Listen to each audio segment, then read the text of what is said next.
आज से 7000 साल पहले जब भगवान श्री राम अयोध्या छोड़ वैकुंठ धाम में चले गए, तब उनके बेटे कुश अपने पिताश्री के याद में आकर एक भव्य मंदिर का निर्माण किया।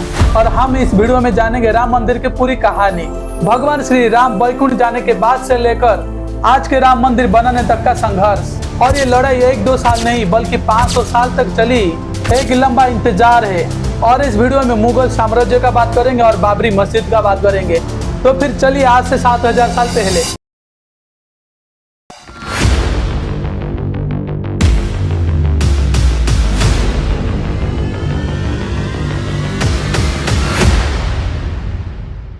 पौराणिक ग्रंथों और रामायण के हिसाब से भगवान विष्णु श्री राम का अवतार त्रेता युग में लेते हैं। और जब श्री राम का कार्य धरती में खत्म होता है, तब वो अपने मानव शरीर को त्याग कर वापस वैकुंठ धाम में चले जाते हैं। लेकिन रामायण के उत्तराखंड में बताया गया है, जब श्री राम सरयू नदी पर अपना जल समाधि लेने जाते हैं, तभी उनके पीछे पीछे नर नारी पशु पक्षी ये सभी उनके साथ वैकुंठ धाम चले जाते हैं। श्री राम के जाने के बाद अयोध्या पूरी तरह से सुनसान हो जाता है। राम जी के 2 पुत्र लव और कुश ये दोनों मिलकर राज्य संभालते हैं। और कुछ समय के बाद महाराजा कुश अपने पिताश्री के याद में एक भव्य मंदिर का निर्माण करते हैं। और यह था सबसे पहला राम मंदिर। राम जी के बेटे कुश अपने पिताश्री का पहला मंदिर निर्माण करते हैं। और इतिहासकार बताते हैं, जो राम जी का आखिरी वंशज था वो महाभारत के युद्ध में अभिमन्यु के हाथों मारे जाते हैं। और ऐसे ही समय बीतता चला जाता है। अयोध्या में जो राम मंदिर था उसे देखरेख करने के लिए कोई भी नहीं होता। और इसी वजह से समय के साथ वो मंदिर खंडहर में बदल जाता है। लगभग आज से करीब 2000 साल पहले उज्जैन के महाराजा विक्रमादित्य अयोध्या में जा पहुंचे। वो अपनी शक्ति और ऋषियों की मदद से अयोध्या को पहचाना और कहा, ये तो राम जी का जन्म भूमि है। ऐसा कहकर राजा विक्रमादित्य एक बहुत ही बड़ा मंदिर का निर्माण करते हैं, जिसमें 80 से भी ज्यादा कौशदी पत्थर के पिलर मंदिर के चारों तरफ लगे थे, जो इस मंदिर को इतना ज्यादा मजबूत कर देता है, आगे आने वाले हजारों साल तक ये मंदिर खड़ा रहेगा। और ये था अयोध्या में दूसरी मंदिर का निर्माण। और विक्रमादित्य के बाद कई राजाओं ने ये मंदिर की देखरेख की। और उन सभी राजा में से एक राजा थे नयनचंद्र। नयनचंद्र राजा ने मंदिर के जो भी हिस्सा टूट गया था वो सभी को सुधार किए। और दुनिया भर में लोगों के दिल के अंदर अयोध्या का ये मंदिर मशहूर बन चुका था, हर दिन खुशियों से भरा हुआ था। इतना तो आप सभी को समझ में आ गया होगा कैसे 3 राजाओं ने मंदिर को निर्माण किया और संभाल के रखा। श्री राम वैकुंठ जाने के बाद उनके बेटे कुश ने अपने पिताश्री के याद में आकर एक मंदिर का निर्माण किया। और राजा विक्रमादित्य ने यह मंदिर को फिर से निर्माण करके इसमें सुधार किया। और राजा जयचंद ने यह मंदिर को बहुत ही सालों तक रक्षा किया। और यहाँ से ही इतिहास का दूसरा पन्ना शुरू हो जाता है, जिसमें मुगल साम्राज्य से लेकर ब्रिटिश एम्पायर तक और संघर्ष से लेकर लड़ाई तक, ये सब कुछ यहाँ से शुरू होता है।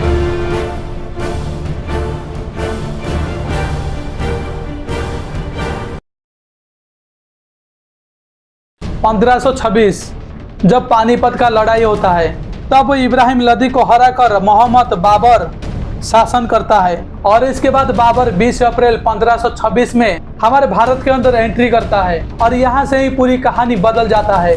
बाबर 2 साल के अंदर ही भारत में कब्जा करके अयोध्या में जो राम मंदिर था उसे अपने कमांडर मीर बाकी को बुला के तोड़ देता है और मंदिर के ऊपर ही मस्जिद को बना देता है। और इस मस्जिद का नाम बाबरी मस्जिद रखा जाता है।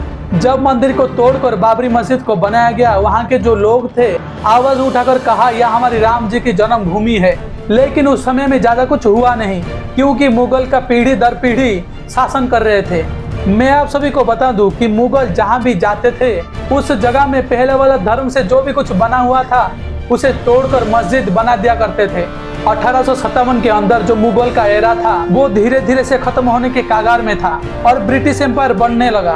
तभी सवाई जय सिंह ने बाबरी मस्जिद के कुछ हिस्से खरीद लिए और वहाँ पे एक राम चबूतरा बना लिए। लेकिन मस्जिद को तोड़ा नहीं गया था। और ये जो आपको 2 रंग दिखाई दे रहे हैं, इसके बाहर हिंदू अपने पूजा करते हैं और अंदर का जो ये हिस्सा है मुस्लिम अपना नमाज पढ़ते हैं। और 1 साल के बाद मस्जिद के चारों तरफ एक बाउंड्री कर दिया जाता है।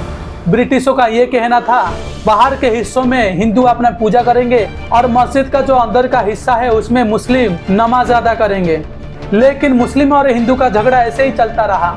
साल 1885 में पहली बार इस विवाद को कोर्ट में ले जाया गया और ये केस को ले जाने वाला इंसान आपके सामने है और इनका नाम है महंत रघुवीर दास। कोर्ट से इनका कहना था हमें बाहर पूजा करने के लिए छत की जरूरत है, लेकिन कोर्ट ने ये मांग को अनुमति नहीं दी। मैं आप सभी को एक बात बता दूं, 1949 में कुछ ऐसे हुआ जो कोई भी सोचा भी नहीं था। मस्जिद के अंदर से रामलला का मूर्ति प्रकट हुआ और ये बात पूरी भारत में एक अग्नि की तरह फैल गई। एक तरफ मुस्लिमों का कहना यह था मूर्ति को हिंदुओं ने रात में आकर रख दिया है, लेकिन दूसरी तरफ हिंदुओं का ये कहना था ये मूर्ति प्रकट हुआ है। ये विवाद को देखकर गवर्नमेंट ने मस्जिद के अंदर और बाहर ताला मार दिए, जैसे कि और ज्यादा लड़ाई ना हो। और यहाँ से आप सब वीडियो को स्किप मत करना, क्योंकि मैं इसके बारे में कुछ इम्पोर्टेंट बताने वाला हूँ। 1846 में जब कोर्ट ने मस्जिद का ताला तोड़ दिया और हिंदुओं को मस्जिद के अंदर रामलला की मूर्ति को पूजा करने की अनुमति दे दिया, और कुछ ही समय में हिंदुओं की भीड़ मस्जिद के अंदर जाके पूजा करने लगे और इसी बात में सभी मुस्लिम मिलकर एक कम्युनिटी शुरू करते हैं। धीरे धीरे से ये लड़ाई बढ़ता ही चला जाता है। 1952 दिसंबर 6 को सभी हिंदू ने मिलकर बाबरी मस्जिद को तोड़ देते हैं, और जब बाबरी मस्जिद को खुदाई करते हैं उसके नीचे से मंदिर के पिलर्स और बहुत सारे मंदिर के हिस्से और मूर्तियां मिलते हैं। और इतना ज्यादा सबूत मिलने के बाद भी एक बात का इंतजार था, कोर्ट का फैसला। 2016 में श्री राम मंदिर के निर्माण के लिए सुब्रमण्यम ने सुप्रीम कोर्ट में अपील किया, लेकिन इतना ज्यादा सबूत मिलने के बाद भी सुप्रीम कोर्ट को फैसला देने के लिए 3 साल लग गए। 2019 में जाकर वो जगह मंदिर के निर्माण के लिए दिया जाता है। 500 साल के संघर्ष के बाद जाकर 22 जनवरी 2024 में रामलला के मंदिर को निर्माण करा जाता है। मंदिर का सबसे महत्वपूर्ण बात है, करोड़ों लोगों ने ये मंदिर को बनाने के लिए 5,500 करोड़ रुपए डोनेट किए थे।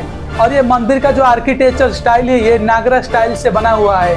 ये मंदिर को बनाने के लिए राजस्थान की पिंक स्टोन का यूज करा गया था। अगर आप सब ये वीडियो को अभी तक देख रहे हो तो आप सभी को धन्यवाद और आप सभी को जय श्री राम। ये वीडियो अगर पसंद आया तो एक लाइक और एक सब्सक्राइब कर देना। तो मिलते हैं और एक ऐसे वीडियो में।